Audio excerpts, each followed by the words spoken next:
Hey guys, welcome back out to the channel. So hey, if you've been following a little bit what I've been doing, you know that I've been rebuilding some Weber 44 Italian IDFs. And today I'm going to bookend my progress on this. The last video I've made, which was well over a month ago, was related to tearing it down and getting these guys media blasted. And so I've been sitting on well over a month worth of video because these have been done for a little while, but I wanted to bookend it today by sharing that with you. In short, what we're going to cover today is after the blasting process, sort of getting it cleaned up, dipping it in a water bath and blowing it out real good with some compressed air, as well as, which carb is it? Oh, this guy right here. I have a little JB weld repair on the corner. I was going to use some shoe goo, but I was all out of shoe goo. That's an inside joke. It's just some of the guys that'll be watching this. So if you know, you know. But anyways, we used JB weld in the corner. So I'm going to describe that. It's probably the best repair we could have done for this. And sort of getting it back together. Now, I'm not going to share with you every single step-to-step process of putting in every jet and everything. Just, you know, follow your Weber manual and your isometric exploded view of parts, and it's not that hard. You just don't want to tighten these down too tight, but like I said, we put new bearings and stuff like that in. And anyways, so you stick around, you might learn something, and hopefully these guys, we could bolt these on probably today and they would run. So, all right guys, enjoy the footage. All right, well, real quickly before we get started on rebuilding these carbs, I want to do a quick compare and contrast between these two, and a little tip from me to you for free. So when I went ahead and blasted these, I may have told you already, I used soda at first, which didn't quite get everything clean inside like I wanted. Went to kind of an aggressive glass bead that really left it with a shiny finish, but this last one that I used sort of came out with this dull finish. So both of these had a dull finish. And so what I've chosen, you know, there's nothing wrong with it as it sits. That's fine. It's not going to change the way it runs. But I like a little bit of a shiny carb. So I've chosen to take my Dremel and take these little brass wire wheels that you can get at Harbor Freight or Lowe's or wherever. And took me about maybe 45 minutes to kind of sort of clean that up and use different attachments to get what I wanted to there. Anyways, I think it came out really nice. The brass, of course, I blasted a bunch of my brass pieces. They all come out like that whenever you clean them up. So that's the look I want to go for. So I'm going to do that to this one as well. But here's a quick tip. The problem with using these things, especially these cheap Chinese ones, are the wires want to fling off and get in your face and all over your clothes and everything else, and that's no good. So what you do is, here's your tip. You take you some super glue and you apply it right there on the edge where your metal meets your wires, both here outside and inside, you know, right around in there. And that really prolongs the life of your wheel, keeps it from coming off in your face, and makes for a nice experience. So anyways, that's your free tip for the day.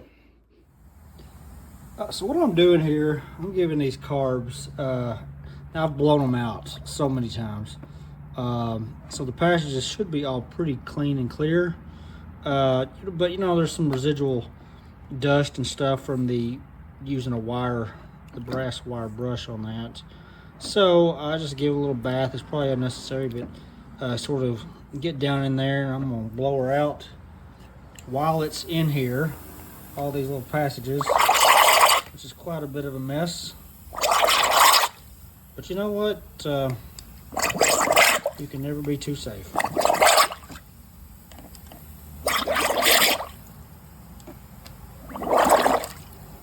And it's getting a mess everywhere.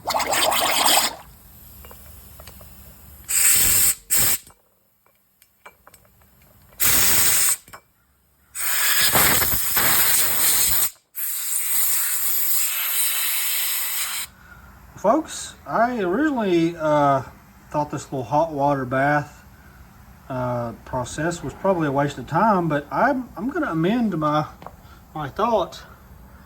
Look at how much scrap we got out of there. Now, we could blow those passages till the cows come home and maybe not have gotten that stuff out, but a little bit of pressurized water through those ports, well, makes a difference. So, yeah, there you go.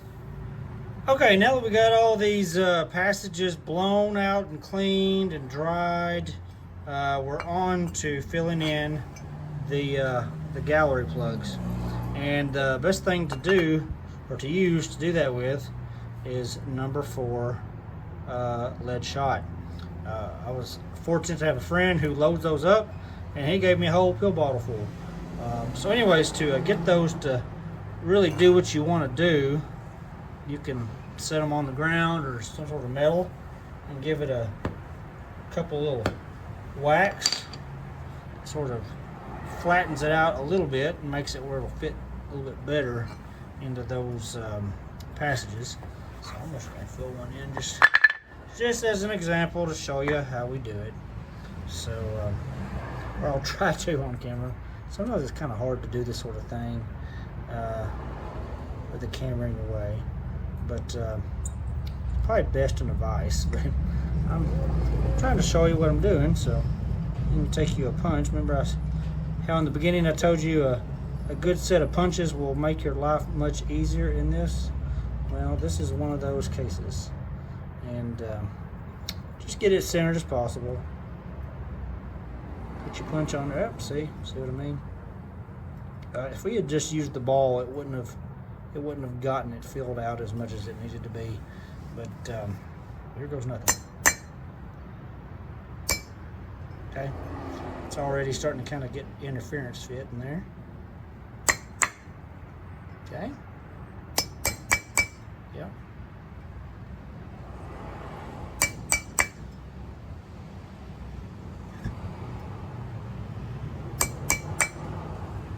This is much easier over on my workbench where I've got leverage to get to it. And it's already starting to fit in there good.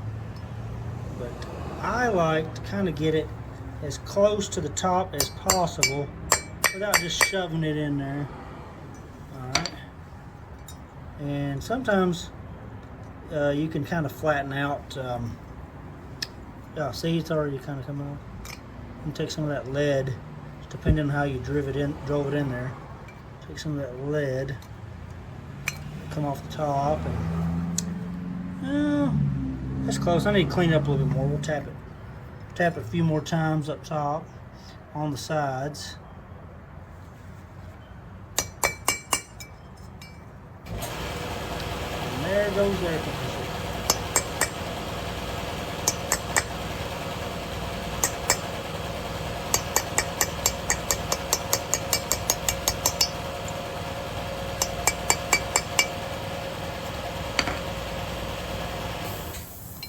Okay, I'll clean that off there. There we go. So all that excess is sort of gone, and that ought to hold. We'll see. All right, gang. I am currently doing an experiment tonight because I'm momentarily at at sort of an impasse as I wait for a few parts. I'm waiting for my ventuis to come in, and I had a little problem with this carburetor. I don't know if you can see it. I'll try to show you. I'm going to open this up just a little bit. Okay, you see how you can barely see that little porthole right there? I'm just going to barely expose it. Well, there's an unevenness there, and I've switched out throttle plates, and it has not fixed the problem. So somewhere this shaft has a slight twist in it, which is probably rare, or the machine surface that the throttle plates sit in, something's off with that. So I have contacted my seller and sort of told them about that, and they are sending me a new shaft. So I'm waiting on that, and I'll end up redoing that. No big deal. I've gotten pretty good at it so far. So that should be easy. Other than that, so I haven't put the floats on and the needle valves on these, which is no big deal. Because I've been taking these on and off so much, I didn't think it was a good idea to do that. So I'll just wait till I get my parts in, and then we'll get to it. Anyways, to the experiment, which I may have just screwed up. I don't know. We'll see. So I don't know if you remember me telling you. I think it was, yeah, on this carburetor here, I had a piece broken off. It's essentially this area right here. Actually, I guess it would be the opposite piece. That area right there was broken off. Still had the threads in it. So I got put the stud in and got that set. And I am repairing that with some JB Weld. I really don't know of any other better way of doing that. I mean, as long as it holds and looks halfway aesthetically pleasing. So anyways, I just sort of made put a little flat piece of painter's tape underneath it in the shape that it needs to be, and then made a framework in which to put that, and of course mixed up the JB Weld. It was a tight place to put it in, but I used an old straw and sort of got it in there. I was going to use some silly putty, but I didn't feel like that was going to do the trick, so we shall see. So I will wait till she sets up and dries, and we'll go back in. Probably have to take out the old Dremel and clean it up with something like this, or a little sandpaper wheel. Probably paint it to match, maybe get some of my son's model paint, and hopefully that will be a good repair. All right, got the tape peeled off, and I'm pretty happy with how that turned out so far. You know, I don't think I'm gonna have to do any sort of sanding there on the top there. It seemed to do all right. We have the little hangies or droopies, whatever you want to call that, which I was expecting we'd have that.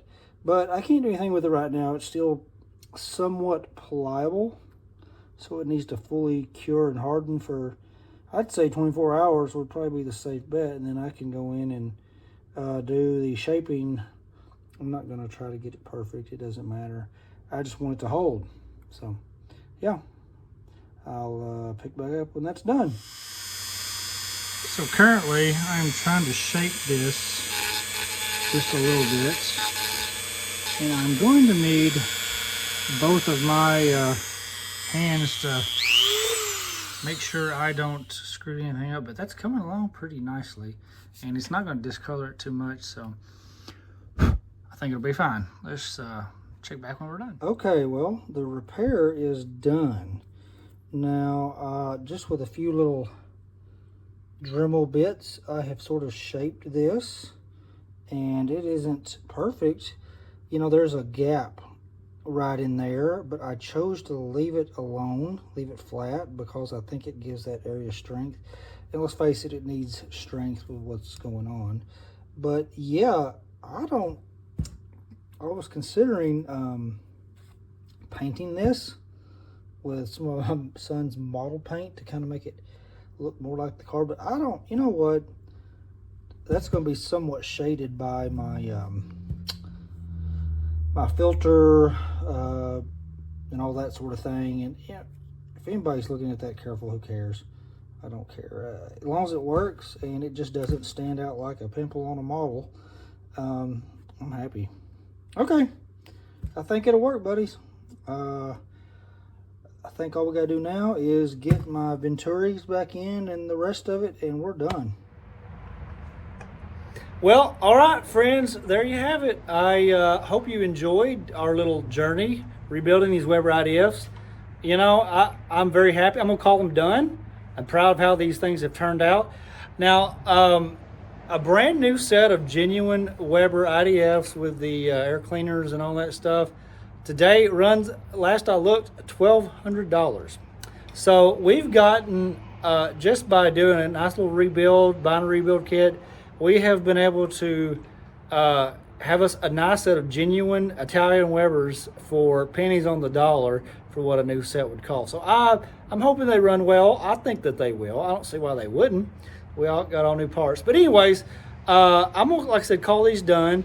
But before we leave, I'm gonna tell you just a little bit of information that I didn't exactly relay or might be missing from what we just went over. So one of the reasons I was kind of sitting on these for weeks and weeks is, of course, I was waiting on some parts. One of them being my ventuis, and there those guys are. They're 32 millimeter ventuis, which should work with our 35.5 millimeter intake valves on this 1904. I think that'll be nice. And I put in these things when I was given them. I don't know what kind of engine they were on. It had to have been at least a 1914, but it wouldn't surprise me if it had been a lot bigger. But it had 150 main jets, and that's awfully big for what we're going to be dealing with, I think. So I have put in, sometimes you got to gamble with this, thrown in a 135 main in all of these. I left the 180 airs alone. I think that'll be okay. 55 idles. So we will see where that gets us. I think it'll at least turn on and run fine, no issues. But anyways, we got that done.